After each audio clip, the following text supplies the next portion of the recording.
Bien, hemos visto las medidas de frecuencia, hemos visto las tasas de prevalencia puntual, de periodo, prevalencia de vida, hemos visto las tasas de incidencia, incidencia acumulada, densidad de incidencia, hemos visto qué cosa es una razón, qué cosa es una proporción, hemos visto las dos medidas de asociación más importantes, ¿no? Riesgo relativo y el OR. Vamos a ver ahora el tercer gran grupo de medidas usadas en epidemiología, que son las medidas de impacto potencial.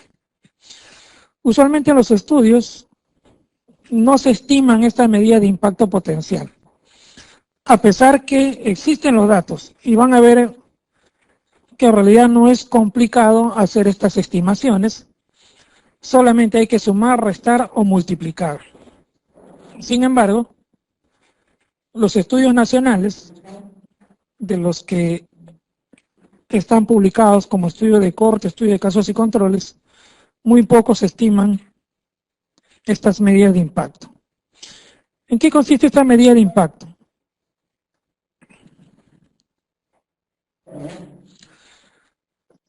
Estas medidas de impacto son útiles sobre todo para aquellos que toman decisiones. Los investigadores generan información, pero esa información tiene que ser traducida y tiene que ser empleada para tomar una decisión. Entonces, si alguien le dice a alguien que toma una decisión, ministra, viceministro, un director general, he encontrado que tal enfermedad está asociada con tal exposición y su riesgo relativo es de 7. Bueno, lo mismo da que sea 7, que sea 20 o que sea 50 para el que toma decisión.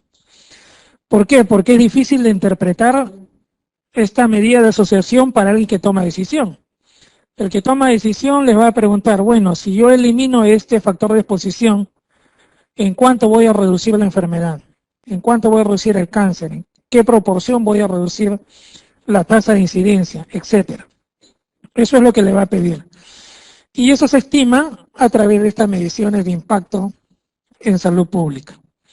Básicamente son 4 mediciones las que vamos a revisar, 5 con el NNT.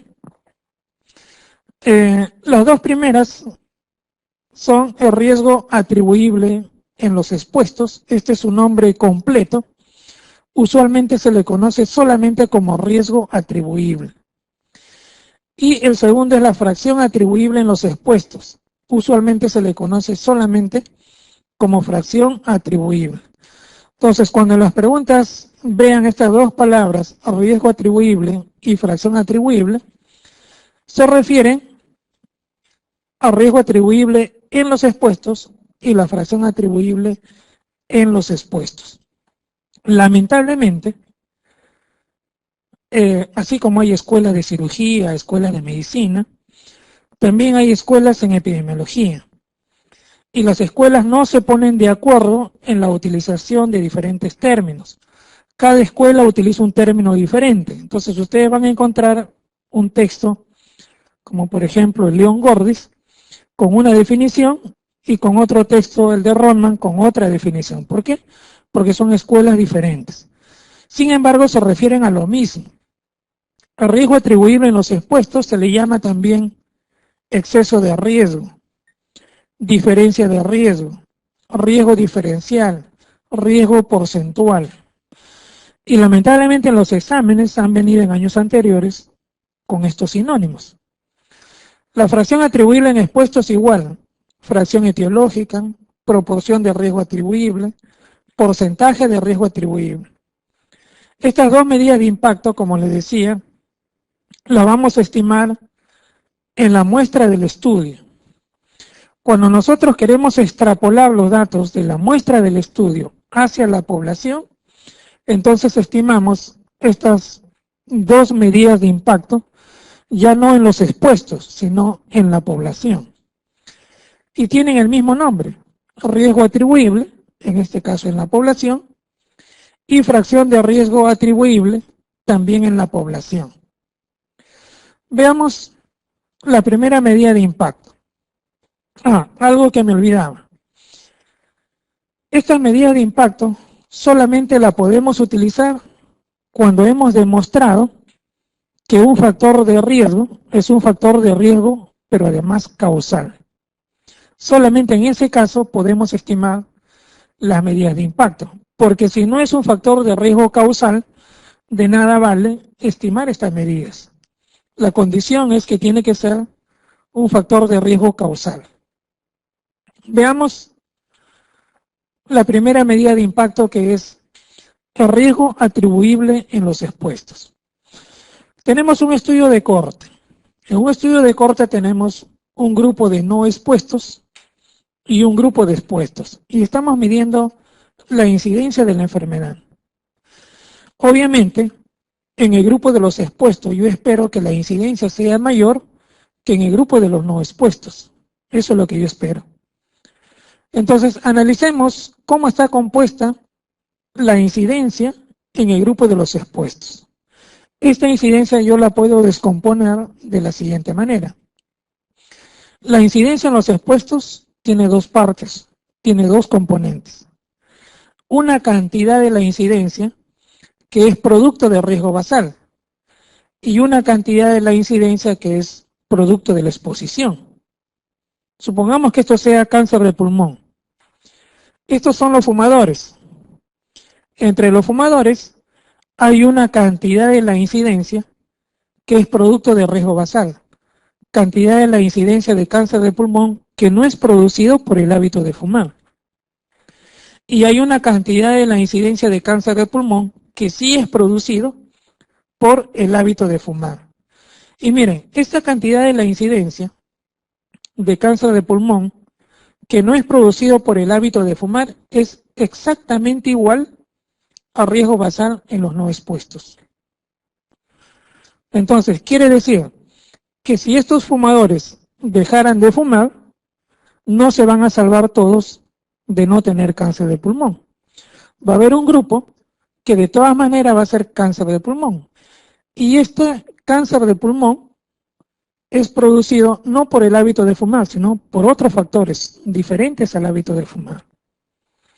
Ahora se ha demostrado, por ejemplo, que el cáncer de pulmón es producido por el virus del papiloma humano, el mismo que produce el cáncer de cervix. En este grupo de pacientes de cáncer de pulmón que no son producidos por el hábito de fumar, se ha demostrado la presencia del virus del papiloma humano. Entonces, esta cantidad de la incidencia de cáncer de pulmón que es producido por el hábito de fumar es lo que se conoce con el nombre de riesgo atribuible. Entonces, ¿cuál es el concepto de riesgo atribuible? Es la cantidad de la incidencia que se le puede atribuir a la exposición. Cantidad de la incidencia de cáncer de pulmón que le puedo atribuir al hábito de fumar. Ese es el concepto de riesgo atribuible. Cantidad de la incidencia de la enfermedad que puede atribuirse a una exposición específica. Pero ¿qué pasa si a estos fumadores yo logro, a través de una intervención, que dejen de fumar? ¿En qué cantidad voy a reducir la tasa de incidencia? La voy a reducir en esta cantidad. No la voy a reducir totalmente. Voy a reducir la incidencia en aquella cantidad de la incidencia que es producto de la exposición, producto del hábito de fumar. Entonces, si dejan de fumar, yo reduzco la incidencia de cáncer de pulmón en esta cantidad. Entonces, la otra definición del riesgo atribuible es la cantidad de incidencia de la enfermedad que se espera sea reducida si eliminamos el factor de exposición. Cantidad de la incidencia de cáncer de pulmón que yo puedo reducir si es que elimino el hábito de fumar. Esa es la otra definición de riesgo atribuible. Entonces hay dos definiciones de riesgo atribuible. Uno, cantidad de la incidencia producto de la exposición, o la cantidad de la incidencia de la enfermedad que puedo reducir si elimino la exposición. Entonces, ¿Cómo puedo estimar el riesgo atribuible? Si tengo los dos grupos, no expuestos y expuestos, y he medido la incidencia en ambos grupos, yo puedo medir el riesgo atribuible simplemente haciendo la diferencia. Si yo le resto a esta incidencia, la incidencia de los expuestos, le resto la incidencia en los no expuestos, me va a quedar esta incidencia, que es el riesgo atribuible. Entonces el riesgo atribuible es igual la incidencia en los expuestos, esta incidencia, menos la incidencia en los no expuestos, esta incidencia. Por eso es que se le conoce como riesgo diferencial, porque es la diferencia entre riesgo en los expuestos y los no expuestos. Por eso se le llama exceso de riesgo. Es el exceso de riesgo producto de la exposición. Veamos la segunda medida de impacto, que es la fracción atribuible. Miren que aquí hemos hecho el análisis de la incidencia, pero en términos absolutos, ¿no? Cantidad de la incidencia, magnitud de la incidencia. Así hemos hecho el análisis de este gráfico. Ahora veamos la misma situación. Tengo mi estudio de corte, grupo de no expuesto y expuesto. Pero ahora voy a analizar la incidencia ya no en términos absolutos. Voy a analizar la incidencia en términos relativos, en proporción, en porcentaje. Entonces, esta incidencia en el grupo de los expuestos, yo puedo decir lo siguiente. La incidencia en los expuestos tiene dos proporciones. Una proporción que es producto de riesgo basal y una proporción que es producto de la exposición. Esta proporción de la incidencia, que es producto de la exposición, es lo que se conoce como fracción atribuible. Entonces, ¿qué cosa es la fracción atribuible? Es la proporción de la incidencia que yo le puedo atribuir a la exposición. Entonces, el concepto es bastante similar al riesgo atribuible. El riesgo atribuible, la incidencia es en términos absolutos. En la fracción atribuible, la incidencia es en términos relativos, en proporción, en porcentaje. Entonces, ¿cuál es la definición de fracción atribuible? Proporción de la incidencia de la enfermedad que puede ser atribuida a una exposición. Proporción de la incidencia de cáncer de pulmón que puede ser atribuida al hábito de fumar. De igual manera, ¿qué pasa si yo logro que estos fumadores dejen de fumar? Yo voy a reducir la incidencia en una proporción, ya no en términos absolutos, sino en una proporción. ¿Qué proporción de la incidencia puedo reducir? La puedo reducir en esta cantidad.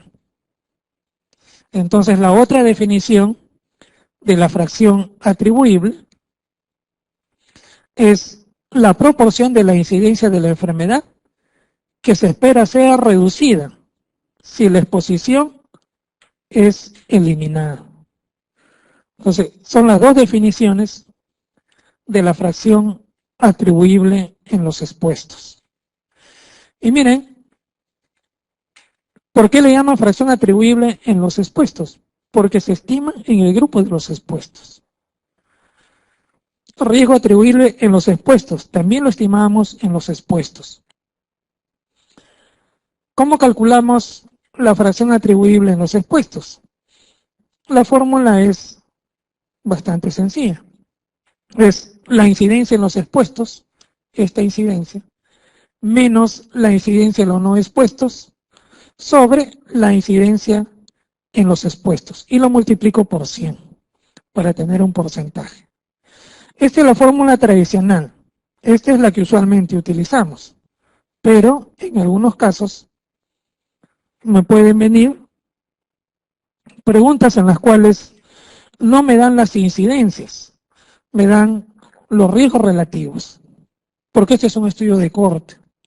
Si tengo los riesgos relativos, también puedo estimar la fracción atribuible. La fracción atribuible es igual a riesgo relativo menos 1 sobre el riesgo relativo y lo multiplico por 100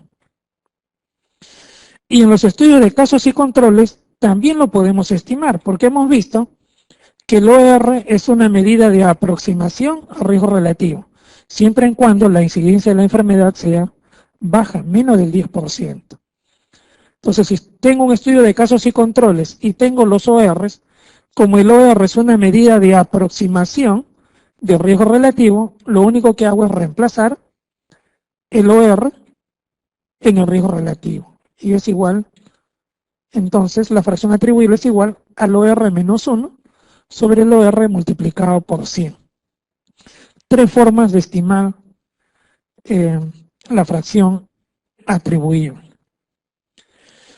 Entonces, hasta aquí hemos visto dos medidas de impacto. Una medida de impacto absoluta, el riesgo atribuible, y una medida de impacto relativa, la fracción atribuible.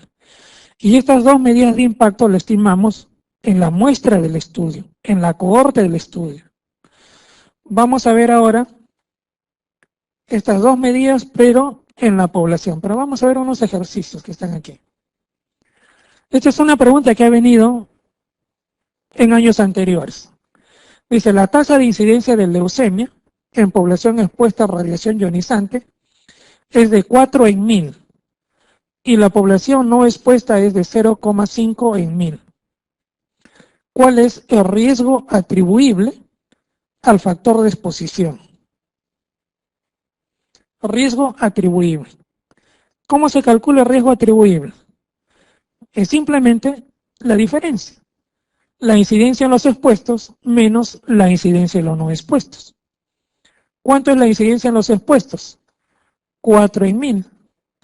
La incidencia en los no expuestos es 0,5. Entonces el riesgo atribuible es igual a 3,5 o 3,5. Entonces es una simple diferencia. ¿Podemos estimar la fracción atribuible? Podemos estimar la fracción atribuible. La fracción atribuible es igual incidencia en los expuestos menos la incidencia en los no expuestos, sobre la incidencia en los expuestos y lo multiplico por 100. ¿Cuánto es la incidencia en los expuestos? 4 menos 0,5 sobre 4 multiplicada por 100 es igual a 87,5%. ¿Cómo interpretamos este 87,5%?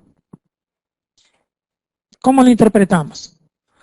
Podemos decir que la leucemia, el 87,5% de la incidencia de la leucemia es producida por la radiación ionizante. Es una de las formas de interpretarlo. La otra es, si yo logro que la población deje de exponerse a la radiación ionizante, yo puedo reducir la tasa de incidencia de leucemia en 87,5%. ¿No? Las dos formas de interpretar la fracción atribuible. ¿Puedo estimar la fracción atribuible utilizando el riesgo relativo? Lo puedo hacer. Puedo estimar el riesgo relativo. ¿Cuánto vale el riesgo relativo? Incidencia en los expuestos, 4, sobre la incidencia en los no expuestos, 0,5. 4 entre 0,5 es igual a 8. Es decir, el riesgo relativo es igual a 8. La interpretación es que la población que está expuesta a la radiación ionizante tiene 8 veces más riesgo de presentar leucemia que la población que no está expuesta a la radiación ionizante. Entonces, si el riesgo relativo es 8, puedo estimar la fracción atribuible con el riesgo relativo. Riesgo relativo menos 1 sobre riesgo relativo multiplicado por 100. Es igual 8 menos 1 sobre 8 por 100. Y la cantidad es exactamente igual, ¿no? 87,5%. Entonces son las dos formas de estimar la fracción atribuible. Veamos otro ejemplo. También es una pregunta que ha venido en años anteriores. Se presentan los resultados de un estudio acerca de la relación entre la hipertensión y el infarto de miocardio. El riesgo relativo y la fracción atribuible son respectivamente. Tenemos los dos grupos, presión diastólica menos de 90, presión diastólica mayor o igual a 90, y tenemos la tasa de incidencia en este caso la incidencia de infarto de miocardio, entre normotensos y la tasa de incidencia de infarto en los hipertensos. ¿Quiénes son los expuestos? Los expuestos son los que tienen la presión mayor o igual a 90, los no expuestos, los que tienen la presión normotensa. ¿Cómo calculamos el riesgo relativo? El riesgo relativo es incidencia en los expuestos sobre la incidencia en los no expuestos. La incidencia en los expuestos es 10.8, la incidencia en los no expuestos es 5.3. El riesgo relativo es igual a aproximadamente 2, exactamente 2.04. Entonces, hemos estimado el riesgo relativo. Vamos a estimar ahora la fracción atribuible. ¿Cómo calculamos la fracción atribuible? Dos formas. Utilizando primero la incidencia. Fracción atribuible, incidencia en los expuestos, menos la incidencia en los no expuestos, sobre la incidencia en los expuestos, y lo multiplico por 100. Eso es igual 10.8 menos 5.3 sobre 10.8 por 100. Eso es igual a 51%. Entonces la fracción atribuible es igual a 51%. Pero la fracción atribuible también la puedo estimar utilizando el riesgo relativo.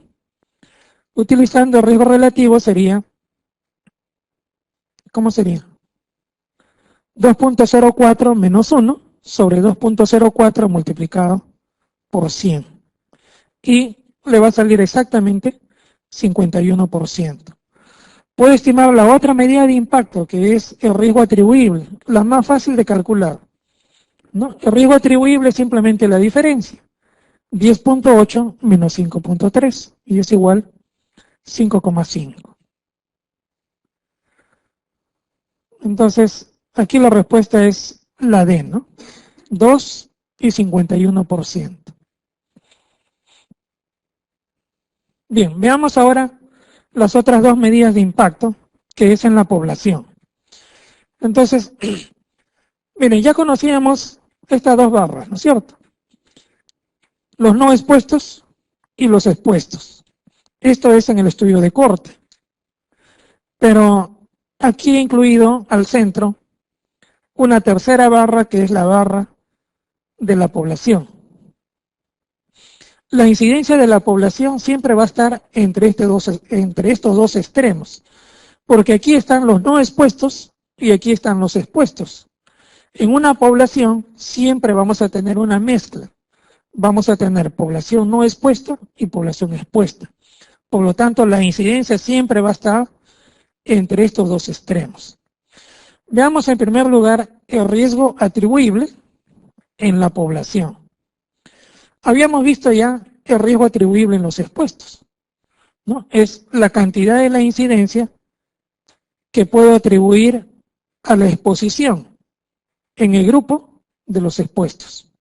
Esa era la definición de riesgo atribuible en los expuestos. Analicemos la incidencia en la población. La incidencia en la población también tiene dos componentes. Tiene un riesgo basal y tiene una cantidad de la incidencia que es producto de la exposición. Esta cantidad de la incidencia, que es producto de la exposición, es lo que se conoce como riesgo atribuible en la población. ¿Qué diferencia hay con el riesgo atribuible en los expuestos? El concepto es exactamente igual. Miren, cantidad de la incidencia de la exposición que puede ser atribuida al factor de riesgo en la población. Cantidad de la incidencia que puede ser atribuida a la exposición en el grupo de los expuestos. El concepto es exactamente igual. Lo único que cambia es, aquí es en la población, aquí es en los expuestos. De igual manera, ¿qué pasa si en la población yo logro que las personas que están expuestas elimino la exposición? Logro que los fumadores en la población dejen de fumar. ¿En qué cantidad voy a reducir la incidencia de cáncer de pulmón? La voy a reducir, ¿no salió? La voy a reducir en esta cantidad. ¿Ok? La voy a reducir en esta cantidad. Entonces, ¿cuál es la definición de riesgo atribuible en la población? Cantidad de la incidencia de la enfermedad, en este caso en la población, que puede ser atribuida a la exposición. Una de las definiciones. También la puedo definir como la cantidad de la incidencia que se espera sea reducida, en este caso en la población, si elimino la exposición. ¿Cómo calculamos el riesgo atribuible en la población? Tenemos la incidencia en la población. Si quiero estimar esta cantidad de la incidencia, lo que tengo que hacer es restar la incidencia de la población menos la incidencia en el grupo de los no expuestos. Y esa es la fórmula. Incidencia en la población menos la incidencia en los no expuestos.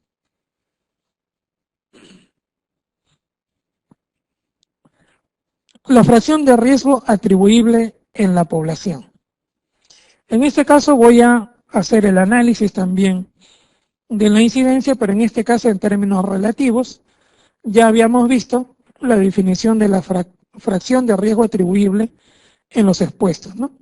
Proporción de la incidencia que puede ser atribuida a la exposición en el grupo de los expuestos. De igual manera analizo la incidencia en la población.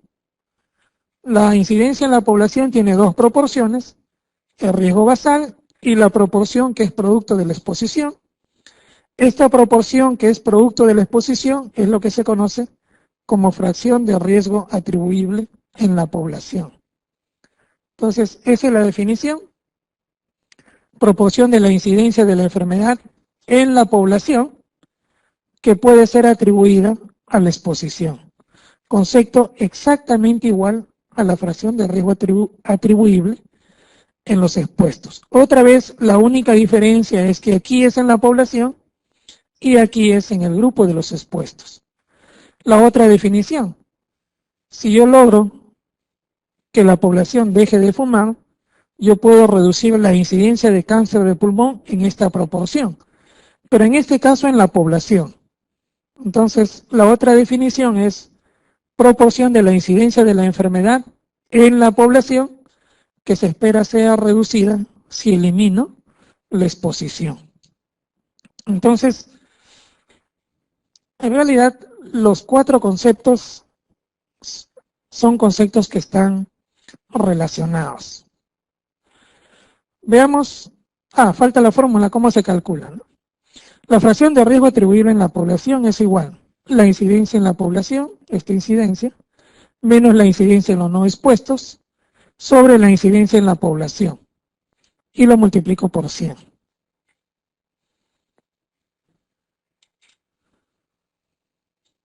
Ejemplo. La medida que expresa la proporción en la que se reduciría la tasa de incidencia de una enfermedad en la población si se eliminara el factor de riesgo es. Entonces, aquí hay que seguir unos pasos. Primer paso, hemos visto que hay dos tipos de medidas de impacto. Uno es en los expuestos y otro es en la población. Entonces, el primer paso es determinar, ¿es una medida de impacto en los expuestos o en la población? ¿Cuál es la palabra clave? Enfermedad en la población. Entonces, es una medida de impacto en la población. El segundo paso es determinar si esa medida de impacto es absoluta o es relativa. Si es relativa, está expresada en porcentaje, en proporción o en fracción. Entonces, aquí me dice la medida que expresa la proporción. Entonces, es una medida de impacto en la población y además es una medida de impacto relativa. ¿Cuál es la respuesta? La respuesta es la E, ¿no? La fracción de riesgo atribuible poblacional. ¿No? Las dos palabras claves y la respuesta es la E. En estas alternativas, si me están pidiendo una medida de impacto en la pregunta, yo descarto 3 alternativas. ¿Por qué? Porque son medidas de asociación. El riesgo relativo es una medida de asociación. El OR es una medida de asociación.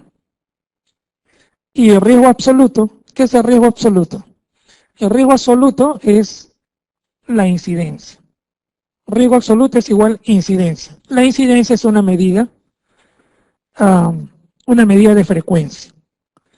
Entonces me quedo solamente con 2, la fracción etiológica de riesgo y la fracción de riesgo atribuible poblacional. Esta alternativa, la fracción etiológica de riesgo, se refiere a la fracción etiológica de riesgo en el grupo de los expuestos. Como les decía, aquí no está fracción etiológica de riesgo en el grupo de los expuestos.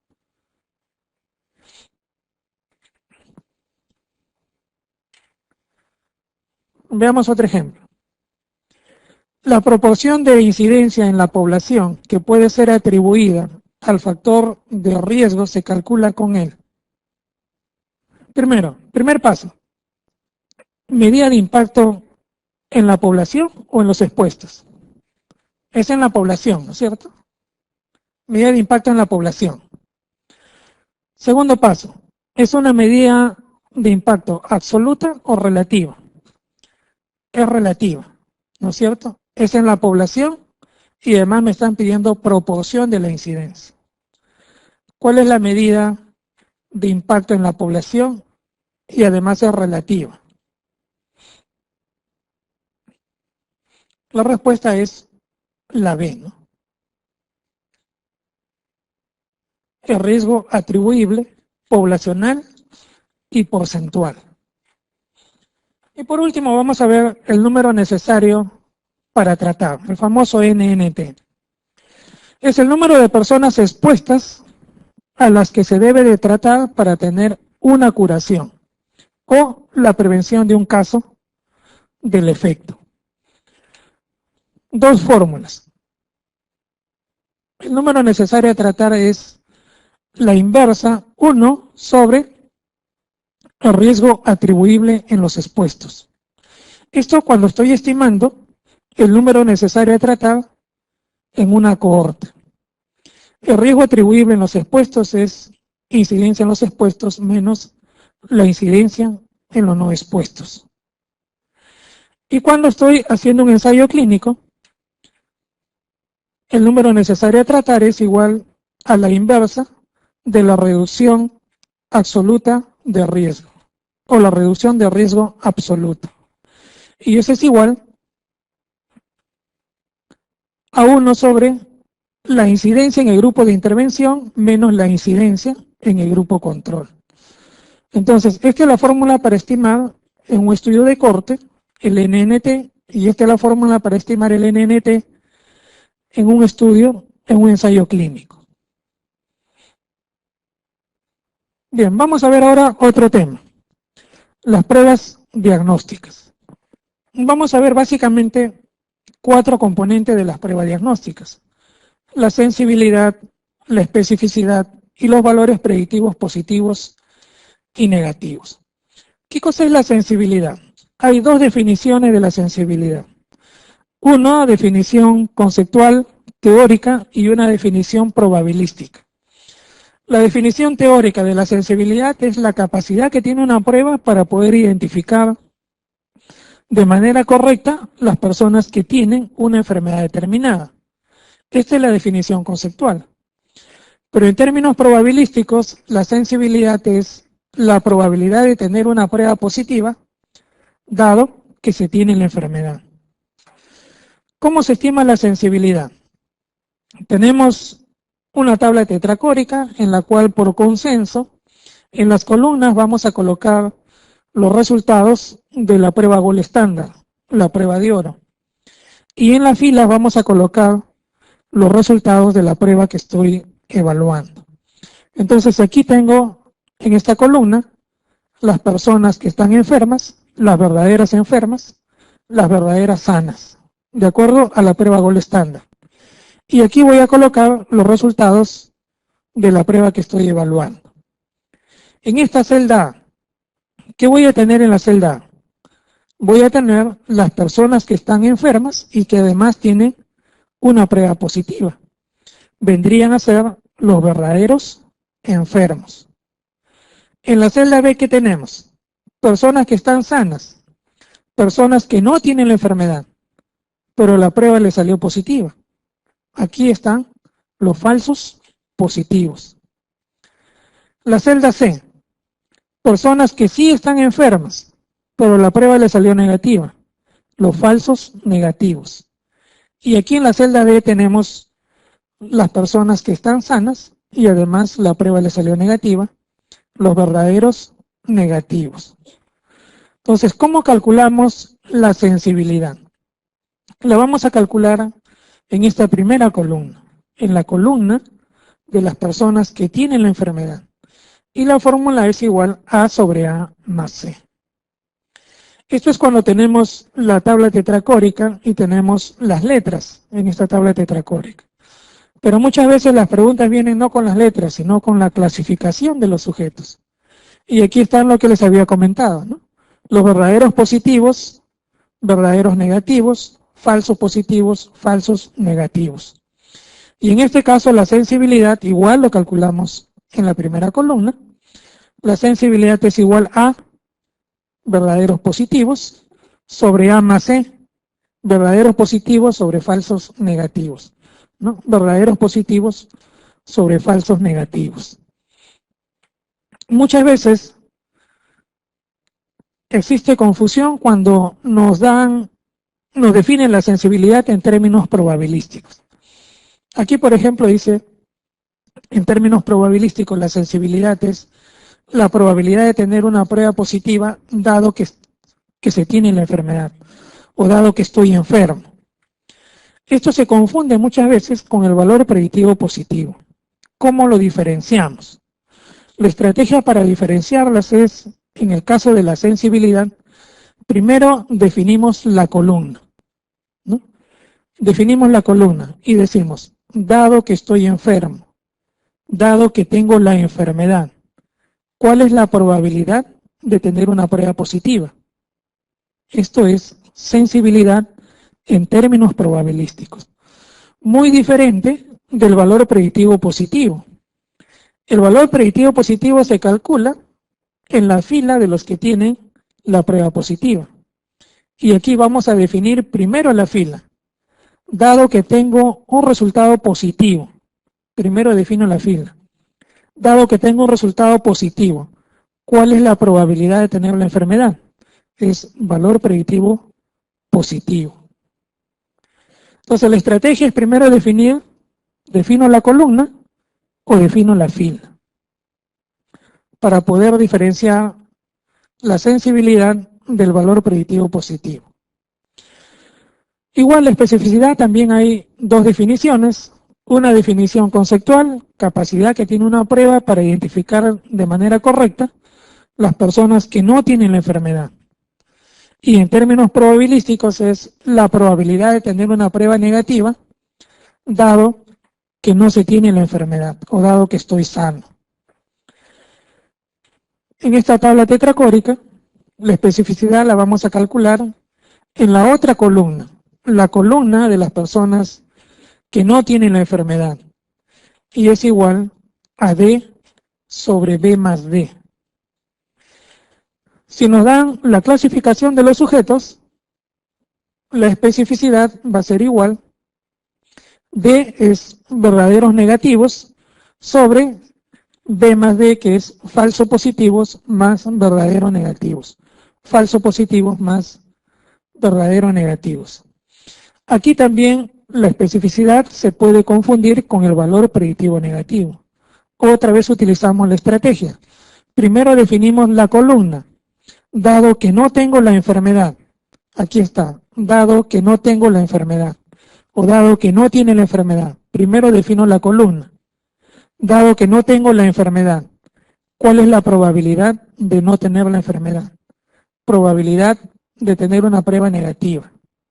probabilidad de tener una prueba negativa.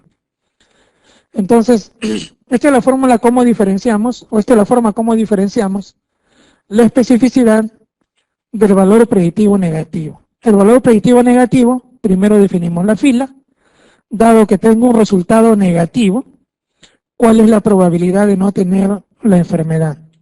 Esa es la definición del valor predictivo negativo. Bien, hay dos factores que influyen, uno sobre la sensibilidad y otro sobre la especificidad. ¿Cuál es el factor que influye sobre la sensibilidad? El espectro clínico de la enfermedad. Mientras más severa sea el cuadro clínico de la enfermedad, más chance de tener una prueba positiva. Mientras menos severa sea la enfermedad, menos chance de tener una prueba positiva. Entonces, si nosotros queremos evaluar realmente la sensibilidad de una prueba, deberíamos de evaluar la sensibilidad en personas totalmente asintomáticas o en personas oligoasintomáticas. Muchas veces cometemos errores cuando al validar una prueba incluimos personas severamente enfermas. En este caso tenemos mucho más chance de tener una prueba positiva. Y eso ha pasado históricamente con nuestra famosa enfermedad de Carrión. Vamos a ver un ejemplo más adelante. La especificidad, a su vez, es influenciada por la presencia de enfermedades que puedan dar una reacción cruzada con la enfermedad que estoy evaluando. Entonces son los dos factores que influyen, uno sobre la sensibilidad y el otro sobre la especificidad. Veamos un ejemplo. Este es un estudio que realizamos hace muchos años atrás, el año 2002-2003. Queríamos determinar cuál es la validez diagnóstica del frotis de sangre periférica para hacer el diagnóstico de enfermedad de Carrión aguda. ¿Qué era lo que decía la literatura? La literatura decía que el frotis tenía alta sensibilidad y alta especificidad. La sensibilidad estaba por encima del 90%. Pero ¿cuál era el problema de estos estudios realizados en grandes hospitales? Que los pacientes con enfermedad de Carrión que llegan a estos grandes hospitales de Lima, son pacientes severamente enfermos. Por lo tanto, la chance de encontrar en ese grupo de pacientes un frotis positivo es mucho más alto que si realizamos esta prueba en un paciente ambulatorio, en una zona endémica. Entonces, este estudio lo realizamos, enrolamos 609 sujetos, 302 con cultivo positivo, el gol estándar, 307 con cultivo negativo.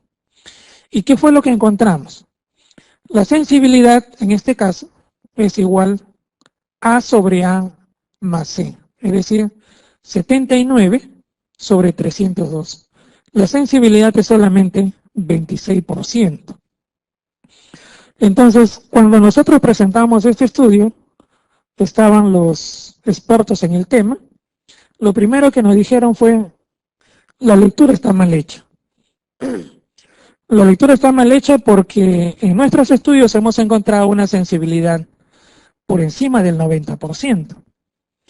Entonces, la explicación por qué la diferencia en estos dos estudios es porque en un estudio enrolaron sujetos severamente enfermos y nosotros enrolamos casi el 95% de los sujetos pacientes ambulatorios y una buena parte de ellos solamente con síndrome febril. Entonces encontramos esta sensibilidad bastante baja. Cuando hicimos el análisis estratificado y hacemos el análisis de la sensibilidad de frotis en los pacientes hospitalizados, encontramos lo mismo que se había publicado. En los pacientes hospitalizados nosotros encontramos una sensibilidad de 94%, idéntico a lo que habían encontrado en los otros estudios. ¿Cuál es la especificidad? La especificidad en este caso es igual D 296 sobre B más D, que es 307. La especificidad es 96.4%. Entonces, la sensibilidad de frotis es bastante baja, es muy pobre la sensibilidad, pero sí tiene buena especificidad. Eh, ¿Cuál es la conclusión de este estudio? La conclusión de este estudio fue cambiar la norma, porque la norma decía que deberíamos de darle tratamiento solamente a los pacientes que tienen frotis positivo. Como nosotros encontramos estos resultados, cambiamos la norma, y la norma actual dice que el tratamiento se da solamente con diagnóstico clínico. Ya no se exige que tenga un frotis positivo. ¿Por qué? Porque la gran mayoría de los pacientes en zonas endémicas tienen frotis negativo. Sensibilidad y especificidad son dos componentes de una prueba de validez, de la prueba de validez diagnóstica, que no van de la mano. En este caso tenemos dos grupos de sujetos, un grupo de sujetos diabéticos y un grupo de sujetos no diabéticos. En los diabéticos vamos a estimar la sensibilidad, en los enfermos, y en los sanos, los no diabéticos, vamos a determinar la especificidad. En este ejemplo estamos considerando como punto de corte 110 gramos por decilitro. Si nosotros utilizamos este punto de corte, miren aquí en los diabéticos, la gran mayoría de los diabéticos van a tener una glicemia por encima de 110. Casi todos. Va a haber una pequeña proporción de pacientes diabéticos que, siendo diabéticos, su glicemia está por debajo de 110. Esto vendrían a ser los verdaderos positivos, esto vendrían a ser los falsos negativos. Estando enfermo, la prueba es negativa. En este otro grupo, en los sanos, la gran mayoría de los no diabéticos van a tener una glicemia por debajo de 110, pero una pequeña proporción de sujetos que, no siendo diabéticos, su glicemia va a estar por encima de 110. Verdaderos negativos, falsos positivos. Están sanos, pero la prueba les salió positiva. Entonces, ¿qué pasa si nosotros movemos estos puntos de corte? Si nosotros movemos los puntos de corte, la sensibilidad y la especificidad no van a ir de la mano. Si yo cambio el punto de corte a 120, la sensibilidad se va a reducir, la especificidad se va a incrementar. Si bajo el punto de corte, incremento la sensibilidad, casi todos los diabéticos van a tener una glicemia por encima de 100. Pero ¿qué pasa con la especificidad? Se reduce. Entonces, sensibilidad y especificidad no van de la mano. Cuando uno se incrementa, la otra tiene que reducirse. Entonces, ese es el mensaje. La sensibilidad y la especificidad no van de la mano. Siempre que una se incrementa, la otra tiene que reducirse.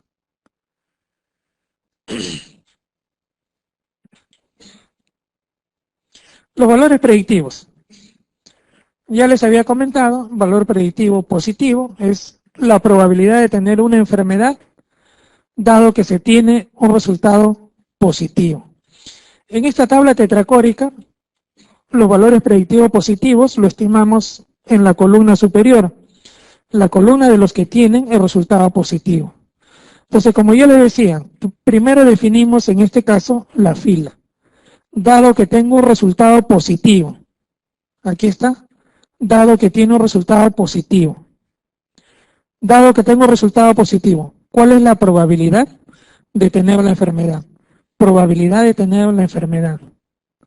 Muy diferente de la definición de sensibilidad en términos probabilísticos. En la sensibilidad primero defino la columna, dado que tengo la enfermedad, ¿cuál es la probabilidad de tener un resultado positivo?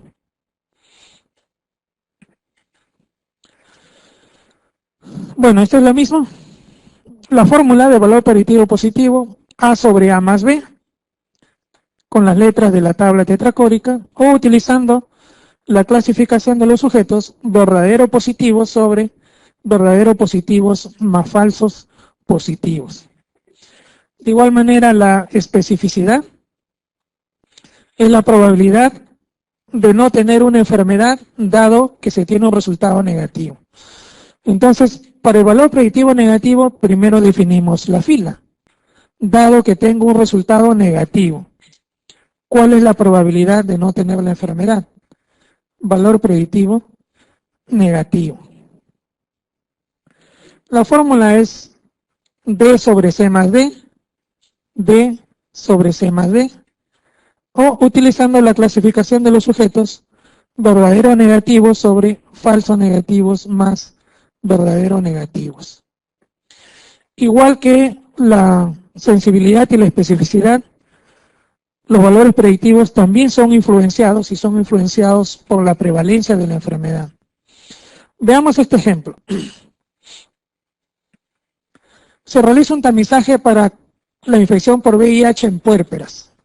Se utilizó una prueba de ELISA con una sensibilidad de 100% y una especificidad de 98%. La prevalencia de la infección por VIH en puérperas es 0.3. Calcular el valor predictivo positivo y negativo. Entonces, con esta sensibilidad, vamos a suponer que vamos a hacer un tamizaje a 100.000 puérperas.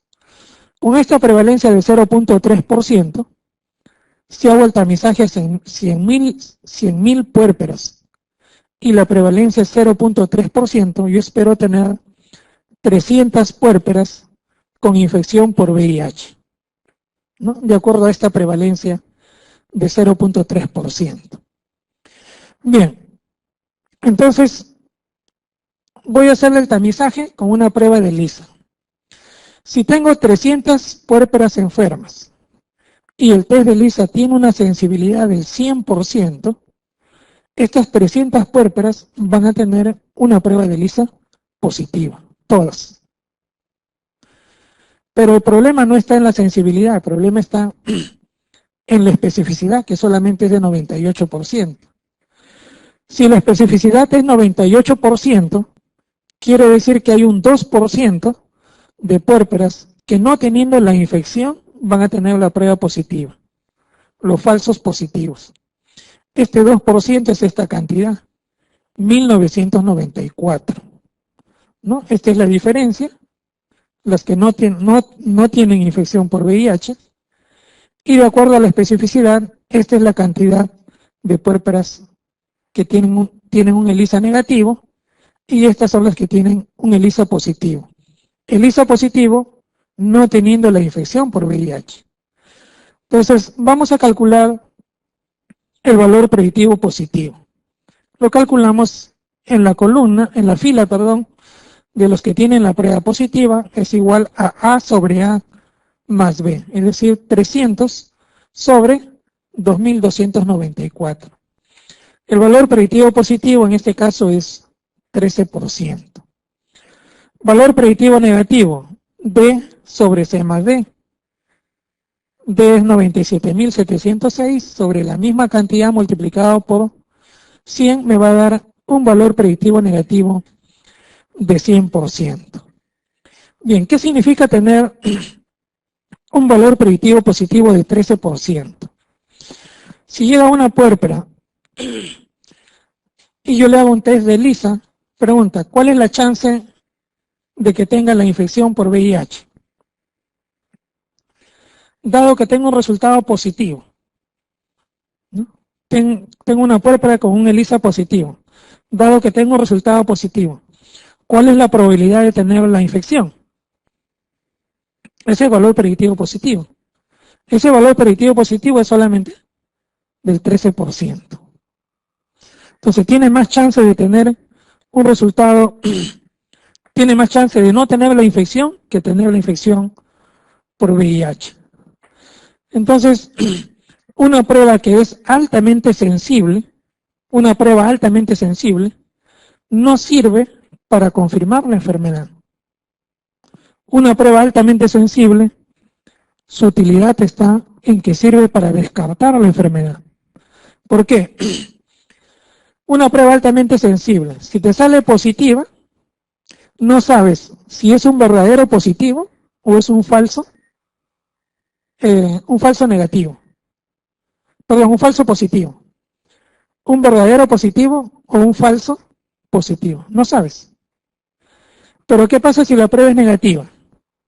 Si la prueba es negativa, estamos 100% seguros de que no tiene la infección.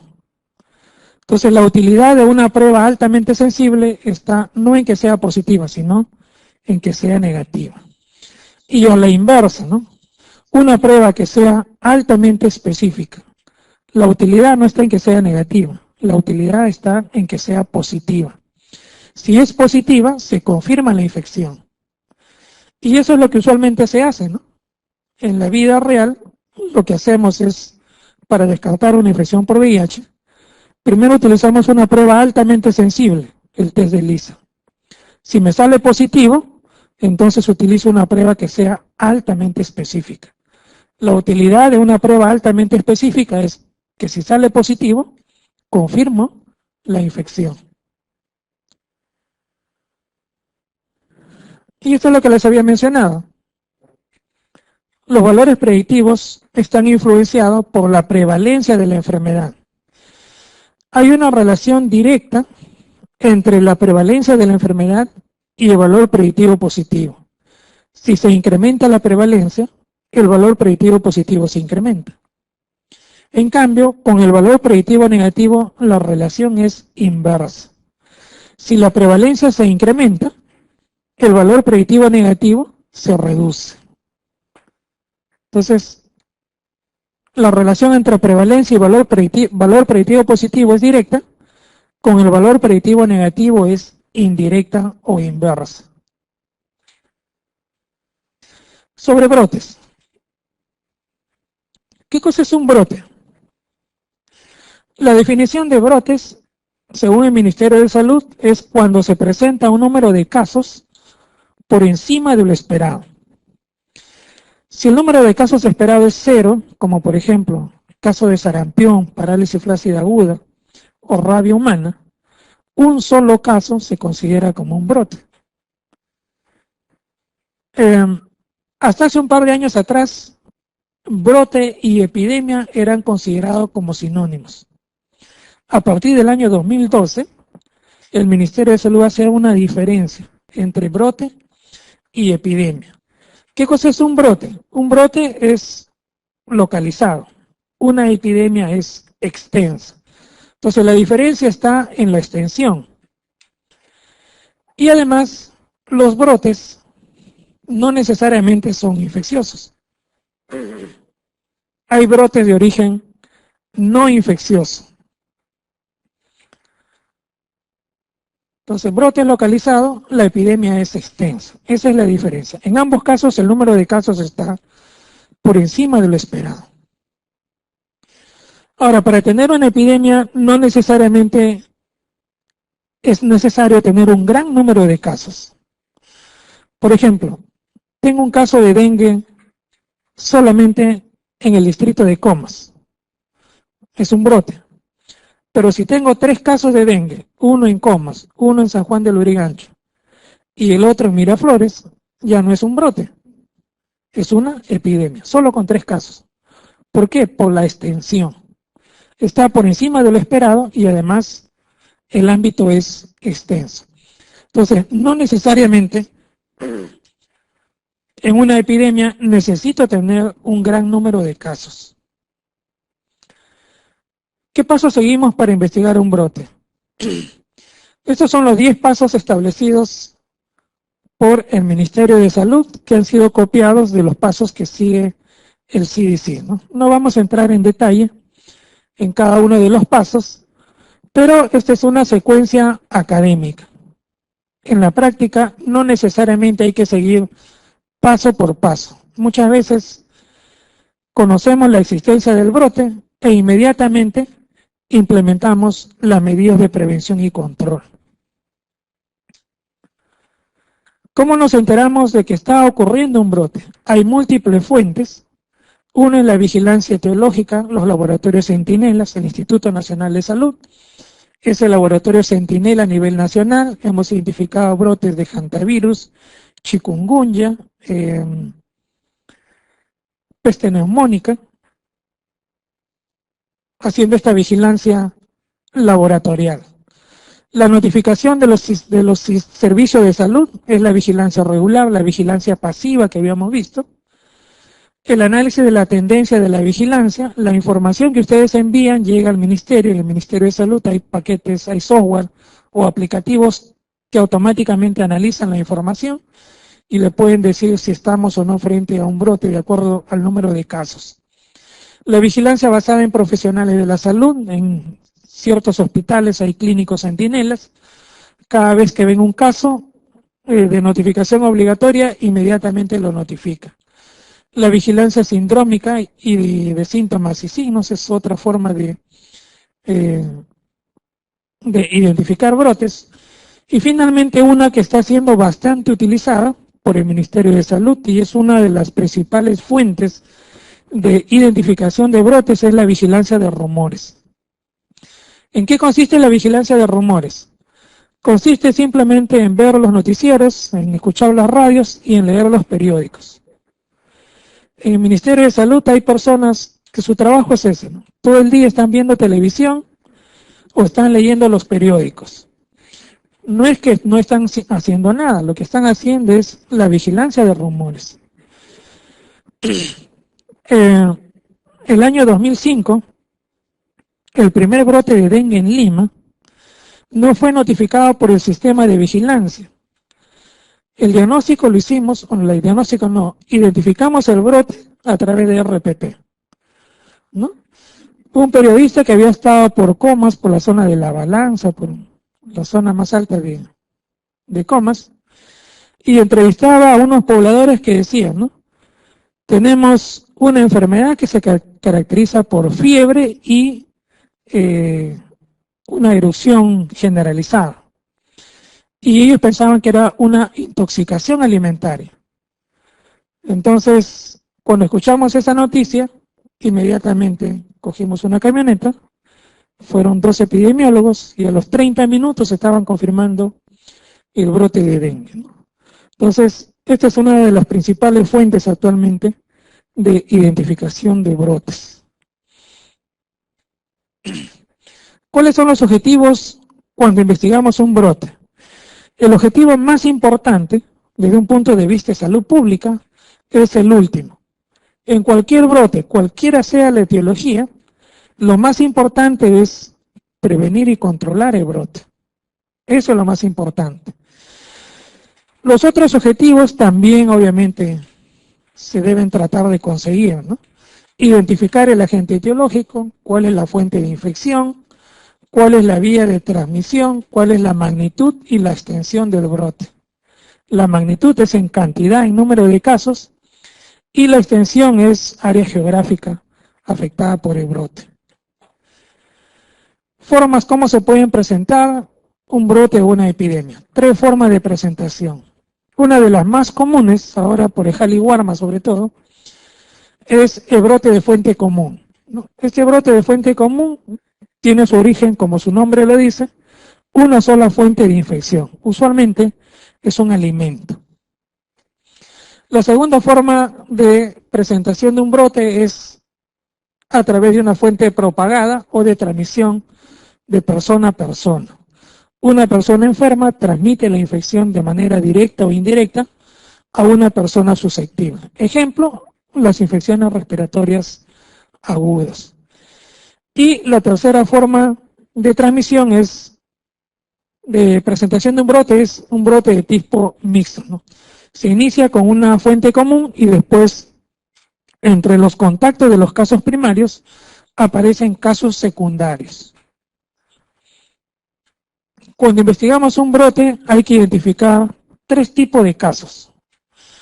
El primero es el caso índice, ¿no? El caso índice es el primer caso que es notificado en el sistema. Es el caso por el cual nosotros nos enteramos de que está ocurriendo un brote. Pero este primer caso notificado en el sistema no necesariamente es el primer caso que ocurre en el brote. El primer caso que ocurre en el brote se le llama caso primario. Usualmente el caso índice no coincide con el caso primario. Cuando nos notifican un caso en el sistema, vamos a la zona del brote, investigamos el brote, usualmente encontramos casos que han ocurrido antes del caso que nos han notificado. Entonces, es necesario identificar el caso primario. El caso primario es el primer caso que ocurre en un brote. Y el tercer tipo de caso es el caso coprimario. El caso coprimario es el caso que sigue al caso primario, pero que no es consecuencia de la transmisión del caso primario al caso coprimario. La fuente de infección es la misma para el caso primario y caso coprimario. No es una transmisión del caso primario hacia el caso coprimario. Ejemplo, el año pasado un brote de dengue en Villa María del Triunfo. El primer caso que se notificó en el sistema era un joven, ¿no? Un joven de 20 años, un joven que hacía múltiples labores, era carpintero, gafitero, electricista, cobrador de combi, y había estado en múltiples distritos en las últimas 2 semanas de Lima. Presenta los síntomas, se le toma la muestra, se confirma, primer caso de dengue. Se va a la zona, se investigan los casos y obviamente se encuentran casos adicionales. Se había encontrado una familia que un mes antes había viajado a Madre de Dios, había estado una semana. La familia era conformada por el esposo, la esposa y la hija. Cuando regresan de Madre de Dios, de Puerto Maldonado, al día siguiente enferma el esposo, al día siguiente la esposa y al siguiente día la hija. Pregunta, en este brote, ¿quién es el caso índice? El joven, ¿no? El joven mil oficios. ¿Quién es el caso primario? El papá. Casos coprimarios, la esposa y la hija. La esposa y la hija se han enfermado no como consecuencia de la transmisión del esposo o del papá, ¿no? La fuente de infección de los tres ha sido la misma, ha sido Madre de Dios. Entonces, este es un ejemplo en el cual identificamos caso índice, caso primario y caso coprimario. Algunos términos epidemiológicos: endemia, cuando el número de casos está dentro de lo esperado, pero mayor que en otras zonas geográficas. Epidemia o brote, ya lo hemos definido, casos por encima de lo esperado. Epidemia es extensa, el brote es localizado. Pandemia es una epidemia que afecta a varios países de manera simultánea. O la endemia, un nivel elevado de infección que comienza en los primeros años de la vida y afecta a gran parte de la población. Y la hiperendemia es una transmisión intensa, persistente y localizada.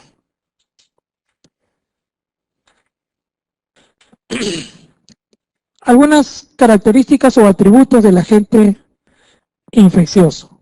La infectividad, capacidad del agente para poder instalarse en los tejidos, instalarse y multiplicarse. La invasividad, capacidad de invadir tejidos vecinos. La patogenicidad es la capacidad de producir enfermedad, no necesariamente severa, sino enfermedad, para diferenciarlo de la virulencia, ¿no?, que es la capacidad de producir los casos severos de la enfermedad. La transmisibilidad, la capacidad de transmitirse de una persona enferma a un susceptible. La mutagenicidad, capacidad de alterar o modificar su código genético. Toxigenicidad, capacidad de producir toxinas. Enzimogenicidad, capacidad de producir enzimas. Y la inmunogenicidad, la capacidad de producir una respuesta inmune en el huésped.